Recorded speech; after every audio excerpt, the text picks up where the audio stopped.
warm welcome to this edition of the Spartan Sports Report from TV3. Got Brent, Duncan, Athletic Director, with us again, and we'd like to wish our best, send best wishes to our friend Fran Schomel, and be glad when he's back here with us, Brent. Yeah, I missed the boss. As I tell him, every day he's the boss when he gets in here. Well, so. he is. But, he's got seniority on all of us. Progressing in the good direction, and we'll be back with us shortly. Had a nice conversation with him on Saturday, and he's anxious to get back. So we'll look forward to that. He's pretty independent, so I'm sure he's ready to get back out and get after it. That he is. So big week this past week. Spartan athletics tournaments starting to get underway, and a few sports. Girls basketball, of course. The Lady Spartan season came to an end, and I believe they finished 6-12, but marked improvement over the year before, and I think good things in the future.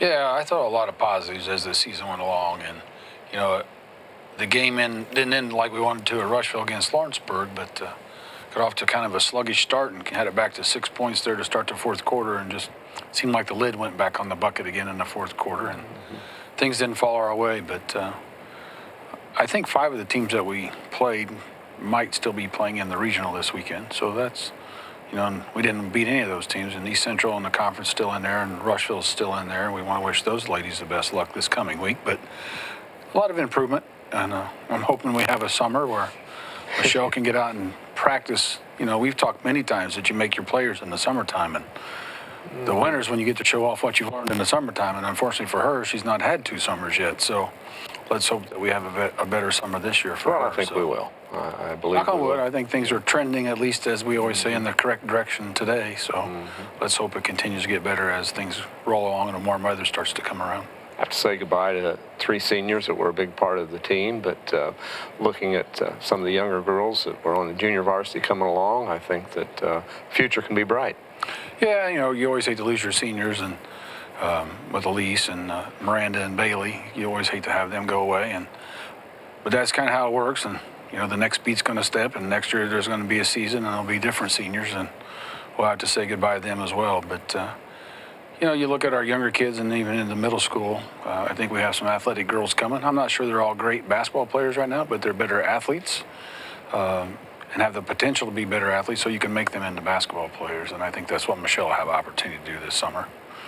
And that's why that summer time is so important to mold them.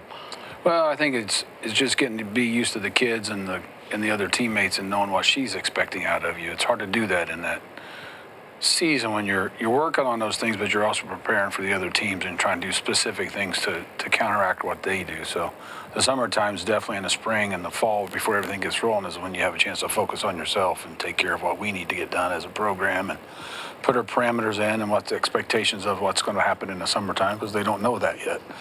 And so hopefully that'll be key, and hopefully all of our girls will buy into it. If you don't all buy into it, as I used to say, you either buying or you're selling. You either buy in or you're selling out. So there is no in the middle in sports. You either buy into what's going on or you sell out the whole team. If you sell yourself out, the whole team's going to suffer. So hopefully they'll buy in and do what she expects them to do. I don't see any reasons why they won't. Young ladies that aren't in spring sports, what do you think they ought to be doing? Hitting the weight room, or?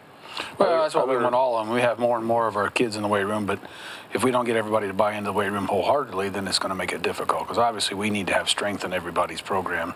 It's not just about skill. You see some of the teams we play in, both boys and girls basketball, and forget wrestling and football and everybody else.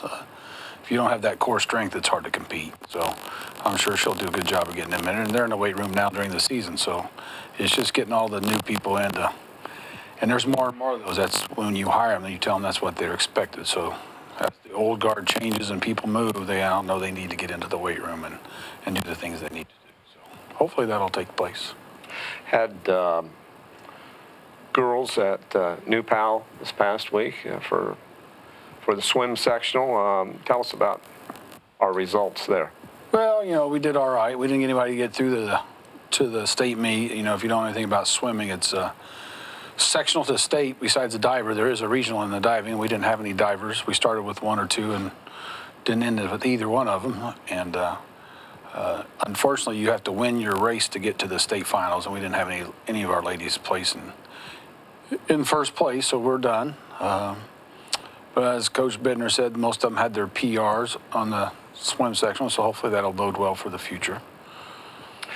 And we've talked about it, but swimming is a little different. You have a sectional and you go directly to the state meet. So there's not those other two steps along the way. So the sectionals are huge, a lot of teams in them. So it's very competitive.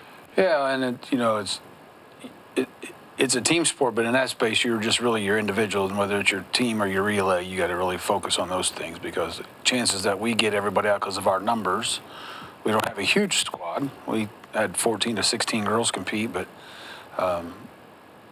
it's hard to win that unless you're just winning every race. And, unfortunately for us, Greenfield seems to have a large depth of girls, and they get a lot of kids in the finals. And that's where we're striving. We just got to get kids who want to come out and swim. And part of that's building that CAST program back up and getting kids at a younger age to get bought in and stick with it. They get to high school and they have many things to do, whether it's a male or female. You find the opposite sex, you got a job, you got other issues that come up. Vehicles and other things happen. We had a basketball player once that quit because he said he'd rather drive his car than shoot a hoop. So he got a car at Christmas time, and that was his last thing he came.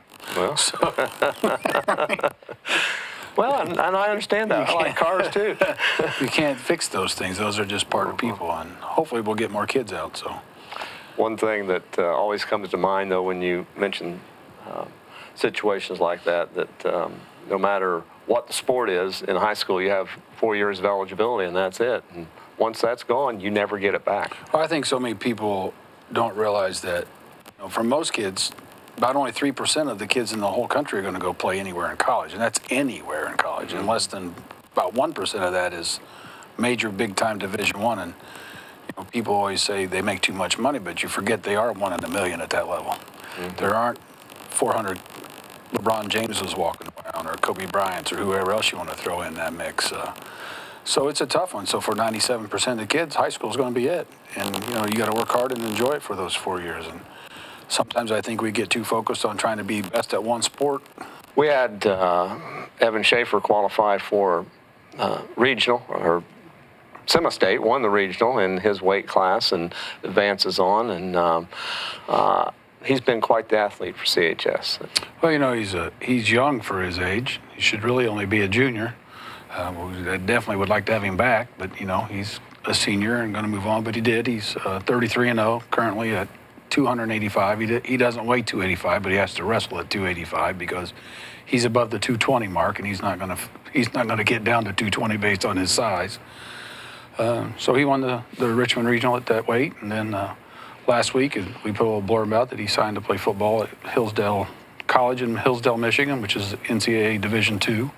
I know he's excited about that. And we'll have a couple other kids sign here in the next couple of weeks to play a couple other sports at the college level. It's not the Big Ten, it's not Division I, but I think kids and parents both forget that there's a lot of great sports out there at every level. And you got to find the place that you fit in at. Not everybody's a Division I football player or Division I basketball player, but as I told one of our basketball kids, that those smaller schools get the second best kid at every team, and all they care about is winning. And so they have a lot of great programs at the lower levels, and everybody gets so short on seeing the smaller opportunities at the NAIs and the Division Is and the Division IIIs that it's not the big time Division I, but those are rare birds. So they are, and I've had the opportunity to see a couple of our basketball players from years past play in the lower division and have done very well and represent themselves, their community well at those levels. And I'm thinking about Grant and Garrett, a couple of most recent ones to play basketball, and they're getting a great education and getting to do what they love anyway. So well, I think you get caught up wanting to be at the big school, and that's not what it's always about. Tierra played and right at Gardner Webb, and Taylor's at one of those Wisconsin, Platteville or wherever it is. I never get that one right, but I use my wife's brothers both played college, and Scott played football at Purdue, and he loved every minute of it. And Corey had the opportunity to play pitch at Purdue and hated it and transferred to Franklin, much better fit for him. So everybody's got a different niche in life. But what I try to tell kids is, if sports end tomorrow, you need to be at a place where you enjoy being a student. because for all of us, that's going to take us farther than most of our athletic careers will ever take us. So, when you get down to that second or two choices of where you want to go, and that's what I try to make them think about. Which campus do you want to be a part of as a kid if your sports career ends tomorrow? Because that's what you got left. So, but they all have to make their own decisions, and they'll learn from whatever decisions they make, and it'll help them make them better. And we've had some Division I players as well. And I think about swimmers and basketball players and in not too recent past. I mean, fairly recent past, I guess what I'm trying to say. Swam at IU, and then the Drew girls swam over at Xavier. Right. And Zane Spurlock went to Cumberland to swim, which is not Division I, but he went to swim.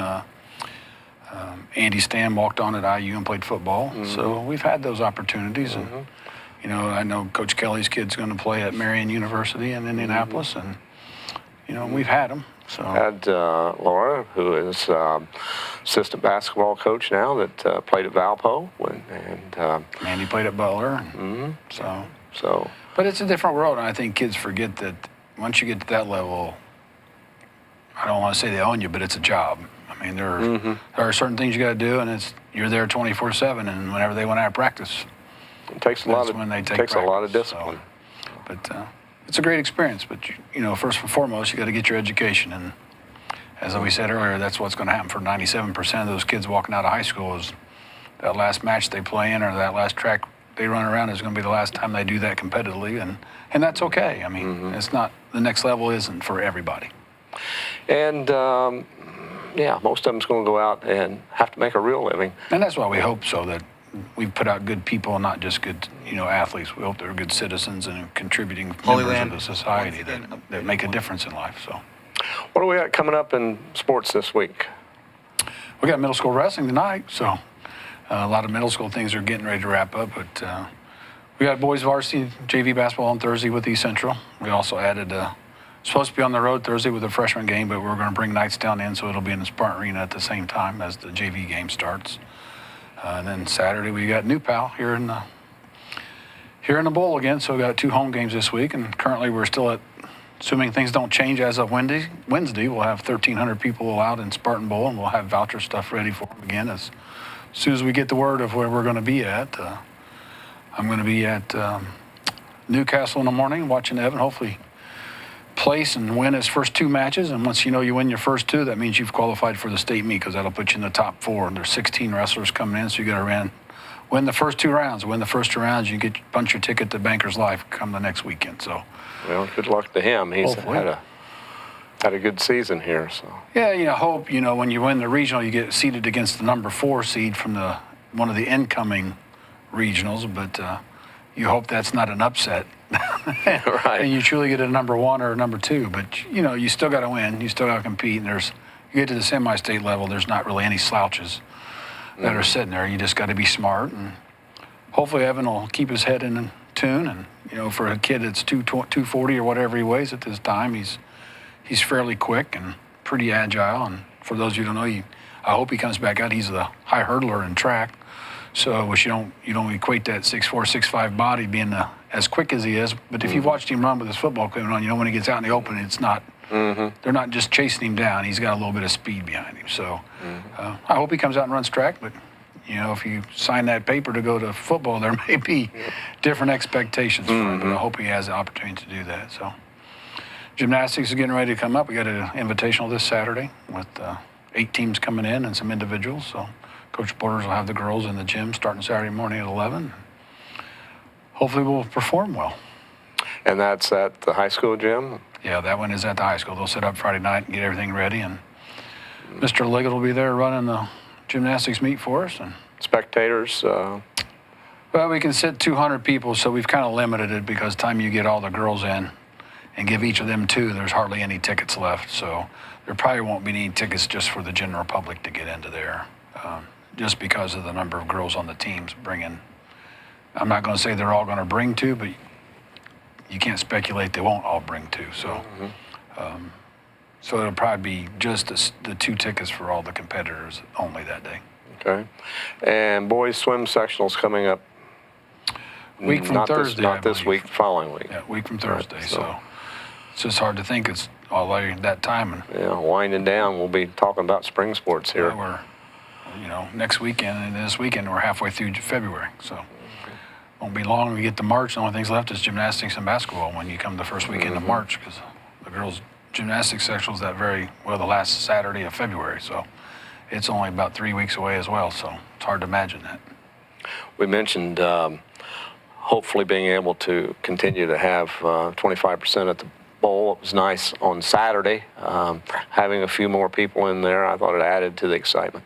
Yeah, that was probably our biggest crowd of the year so far. And I think a lot of people in the community don't realize there's extra vouchers, or maybe they just got used to watching it on Channel 3.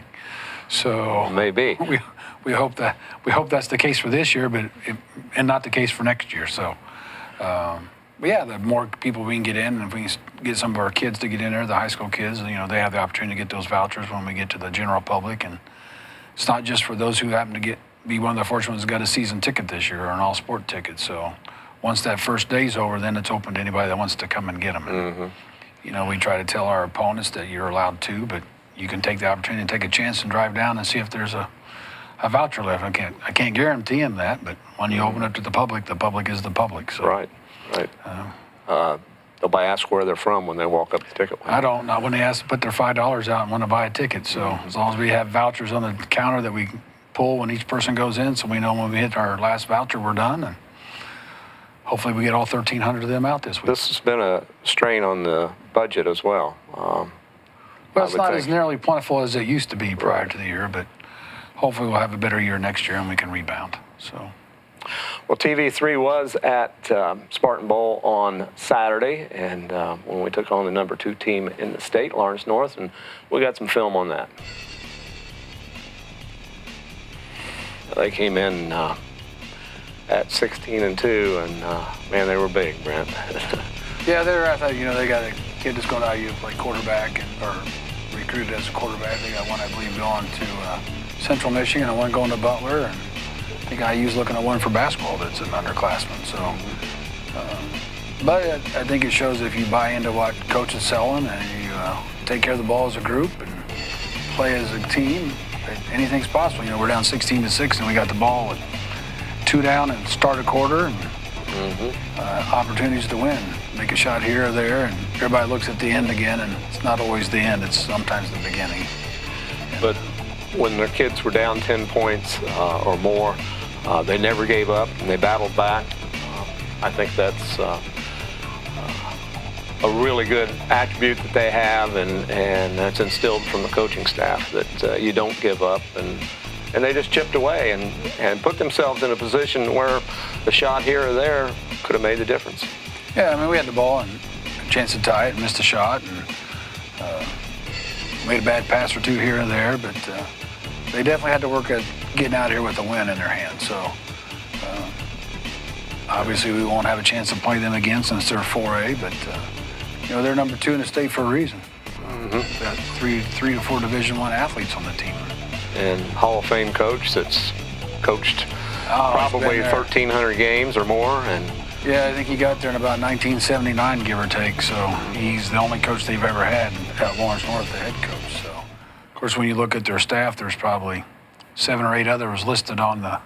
I think every assistant's got an assistant. So, but they've had a long, rich history of NBA players and Division I football players and NFL players coming out of the school. We've seen some of them over the years, and we've never been afraid to play them, and I like that. No, and we've given them some good battles. I know last year we didn't play very well up there, but the year they had Odom and Conley, Odom's drafted number 1 in the NBA, and Conley's still playing in the NBA, at least as of last year. They put a little spanking on us that one year in the sectional, but yeah, at Arlington, that was a little difficult. That was one of the harder games I've ever called. We've got our share of digs in against them as well. So well, 2 years ago here, and it's fun playing those kinds of teams, I think, and especially when we're competitive. I think it helps you down the line of what you need to do and what kind of kids you're going to play against if you advance in the tournament. And if you don't learn anything, you learn how you need to play.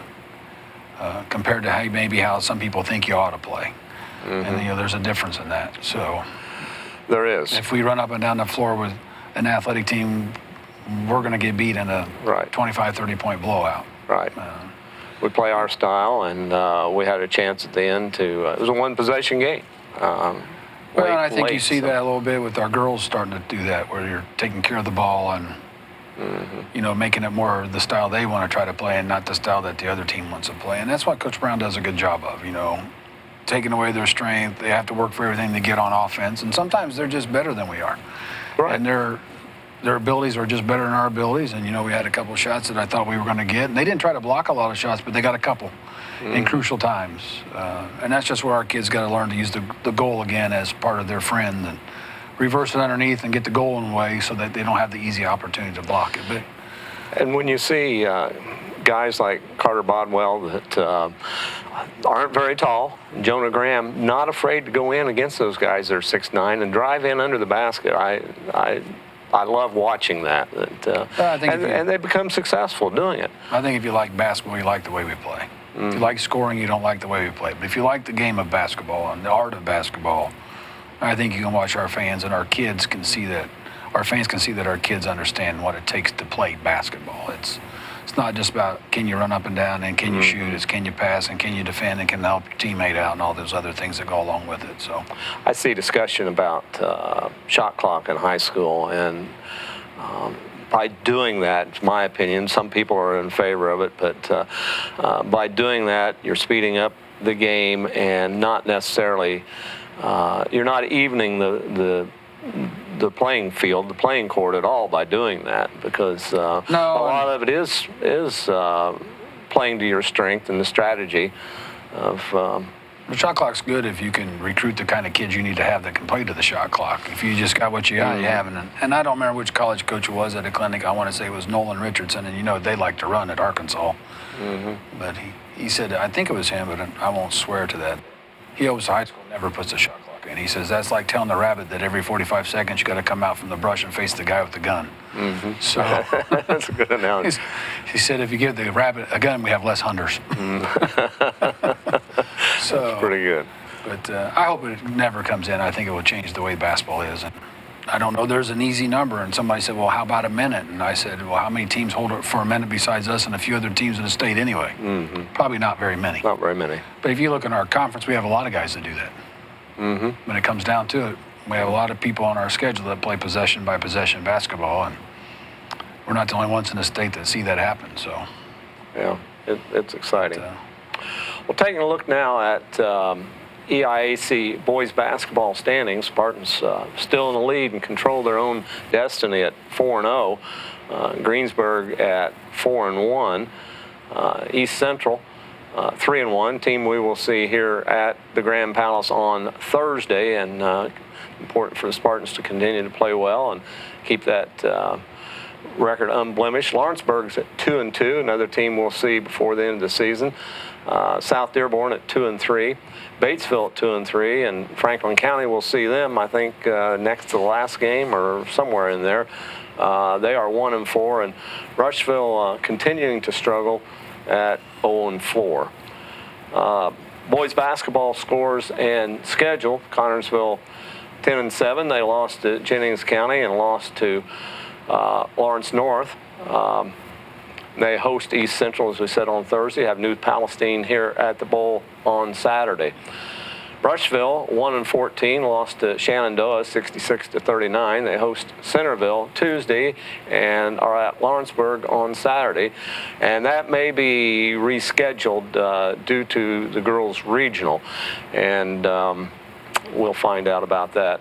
You could keep tuned to our sister station 94.3 WIFE, and they'll have all of that information. Franklin County 7-9. They beat Hagerstown 73-39. They host Greenfield Central on Friday. Richmond 4-8.